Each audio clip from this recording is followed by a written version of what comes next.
Packet పాలతోనే సరే, ఎక్కువ నీరు రావాలంటే గనక ఇలా ట్రై చేయండి. ఇలా పాల మీద మీగడతో ఇంట్లోనే ఈజీగా నెయ్యిని తయారు చేసుకోవచ్చు. ఈ వీడియో మీకు నచ్చినట్లయితే ఒక లైక్ చేయండి. అలాగే మీ ఒపీనియన్‌ని కామెంట్ సెక్షన్‌లో తెలియజేయండి. స్టవ్ మీద గిన్నె పెట్టుకొని, పాన్ పోసుకొని, ఒక పొంగొచ్చేంత వరకు పాలని వేడి చేసుకోవాలి. పాలనేది ఒక పొంగొచ్చిన తర్వాత స్టవ్‌ని సిమ్‌లో పెట్టుకొని, ఒక 10 నిమిషాల పాటు పాలని మరిగించుకోవాలి. ఒక 10 నిమిషాల తర్వాత స్టవ్ ఆఫ్ చేసి పూర్తిగా చల్లగేంత వరకు పక్కన పెట్టుకోవాలి. ఇలా చల్లగైన పాలని ఒక గంట పాటు డీప్ ఫ్రిడ్జ్‌లో పెట్టుకోవాలి. పాలను డీప్ ఫ్రిడ్జ్‌లో పెట్టుకోవడం వల్ల మీగడ అనేది ఎక్కువొస్తుంది. ఇలా తీసుకున్న మీగడని గిన్నెలో స్టోర్ చేసుకొని డీప్ ఫ్రిడ్జ్‌లో పెట్టుకోవాలి. నేనిక్కడ 6 రోజుల పాటు మీగడని స్టోర్ చేసి పెట్టుకున్నాను. ఇలా పెట్టుకున్న మీగడని డీప్ ఫ్రిడ్జ్ నుండి తీసిన వెంటనే కాకుండా ఒక 2, 3 గంటల పాటు బయట పెట్టుకోవాలి. అప్పుడది కొద్దిగా సాఫ్ట్‌గా అయ్యి రూమ్ టెంపరేచర్‌కి వస్తుంది. మీగడని పప్పు ఉడకపెట్టి ఒక 4, 5 నిమిషాల పాటు మనం పప్పు ఎలా రుబ్బుతామో అలానే రుబ్బుకోవాలి. మిక్సీలో ఏసే కంటే ఇలా చేయడం వల్ల మీగడ అనేది ఎక్కువొస్తుంది. తక్కువ టైంలో ఈజీగా మీగడని తయారు చేసుకోవచ్చు. ఈ మీగడలో వాటర్ గానీ, ఐస్ గానీ ఏం పోయనవసరం లేదు. ఒక 4, 5 నిమిషాల పాటు అలానే రుబ్బుతూ ఉండాలి. ఈ మీగడని రుబ్బేటప్పుడు స్టార్టింగ్‌లో కొద్దిగా పలచబడుతుంది. తర్వాత గట్టిపడుతుంది. ఒక 4, 5 నిమిషాల తర్వాత ఇలాగా మీగడలో నుంచి వాటర్ అనేది సెపరేట్ అవుతాయి. మీరు కావాలంటే పెరుగు మీద మీగడతోనైనా సరే నెయ్యిని తయారు చేసుకోవచ్చు. పెరుగు మీద మీగడ స్టోర్ చేసుకునేటప్పుడు నార్మల్ ఫ్రిడ్జ్‌లోనే పెట్టుకోవాలి. డీప్ ఫ్రిడ్జ్‌లో పెట్టుకోనవసరం లేదు. నార్మల్ ఫ్రిడ్జ్‌లో పెట్టుకుంటే సరిపోతుంది. బయట కొనే పని లేకుండా నెయ్యిని ఇంట్లోనే ఇలా పాల మీద మీగడతో నెయ్యిని తయారు చేసుకోవచ్చు. ఈ పాలలో నుంచి మీగడని చిన్న చిన్న బాల్స్‌లా చేసుకొని సెపరేట్ చేసుకోవాలి. పాల మీద మీగడని స్టోర్ చేసుకొని డీప్ ఫ్రిడ్జ్‌లో మాత్రమే పెట్టుకోవాలి. నార్మల్ ఫ్రిడ్జ్‌లో పెట్టుకోకూడదు. మీరు కావాలంటే ఈ ఎన్న ముద్దల్లో కొద్దిగా సాల్ట్ ఏసుకొని, ఫుడ్ కలర్ ఏసుకొని, సాల్టెడ్ బటర్‌ని కూడా తయారు చేసుకోవచ్చు.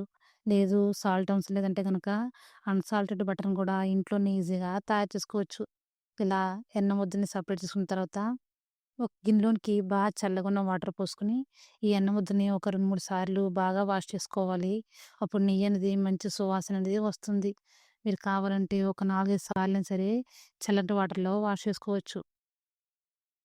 స్టవ్ మీద ప్యాన్ పెట్టుకొని, ఇప్పుడు మనం తయారు చేసుకున్న ఎన్న ముద్దలేసుకొని, స్టవ్‌ని సిమ్ లేదా మీడియం ఫ్లేమ్‌లో పెట్టుకొని, ఎన్న ముద్దల్ని వేడి చేసుకోవాలి. ఒక 4, 5 నిమిషాల తర్వాత ఇవి కరుగుతూ స్టార్ట్ అవుతుంది గదా! ఇలా పూర్తిగా కరిగేంత వరకు ఒకసారి బాగా కలుపుకొని, ఎన్న ముద్దల్ని వేడి చేసుకోవాలి. వెన్నది పూర్తిగా కరిగిపోయిన తర్వాత స్టవ్‌ని మీడియం లేదా సిమ్‌లో పెట్టుకుంటూ కంటిన్యూస్‌గా కలుపుతూ నెయ్యిని ప్రిపేర్ చేసుకోవాలి. అదే గనక మీరు స్టవ్ అనేది హై ఫ్లేమ్‌లో పెడితే గనక ఇలా కొద్దిగా పెరుగులా కనపడుతుంది గదా! అది గడ్డల్లా కట్టుకుపోయి స్టవ్ మొత్తం చిందిపోయి నెయ్యనేది బయటకొచ్చేస్తుంది.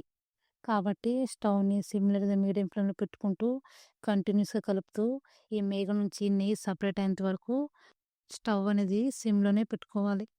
చాలా ఈజీగా ఇంట్లోనే పాల మీద మీగడతో ఇలా నెయ్యిని తయారు చేసుకోవచ్చు. ఇలా ఒకసారి ట్రై చేయండి. ఎప్పుడు మీరు బయటనేది నెయ్యి కొనరు. టేస్ట్ కూడా అంత బావుంటుంది. ఈ వీడియో మీకు నచ్చినట్లయితే ఒక లైక్ చేయండి. అలాగే మీ ఒపీనియన్‌ని కామెంట్ సెక్షన్‌లో తెలియజేయండి.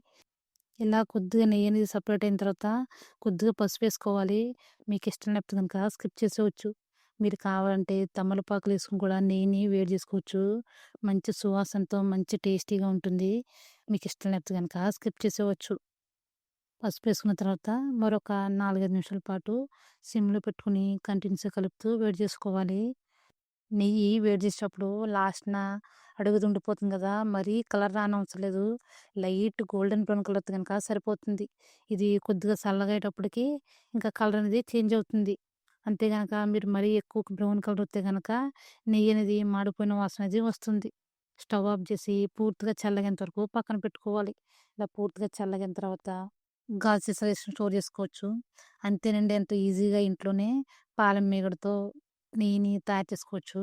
అలాగే మీ ఒపీనియన్‌ని కామెంట్ సెక్షన్‌లో తెలియజేయండి. ఎక్కువ కష్టపడకుండా అలాగే మిక్సీ లేకుండా ఇలా తక్కువ టైంలో ఈజీగా ఇంట్లో నెయ్యి తయారు చేసుకోవచ్చు. మీరు ఇలా ట్రై చేయండి. ఎప్పుడు మీరు బయట కొనరు. ఇంట్లోనే ఇలా ప్యూర్ ఘీని తయారు చేసుకోవచ్చు.